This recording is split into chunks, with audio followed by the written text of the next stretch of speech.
Hi everyone, here we've got Samsung Galaxy M11 and let me show you how to close all running apps on this device. So actually all you have to do is simply open the recents, and you can do it by tapping on this three bars icon. And as you can see here, we've got the list of previously opened apps.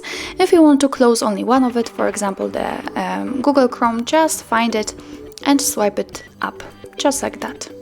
But if you want to close all of them, tap on close all.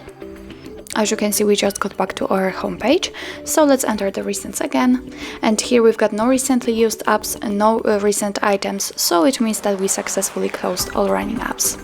So that's all. This is how to close background apps in your Samsung Galaxy M11. Thank you so much for watching, and if you find that this video was helpful, please hit the subscribe button and leave the thumbs up.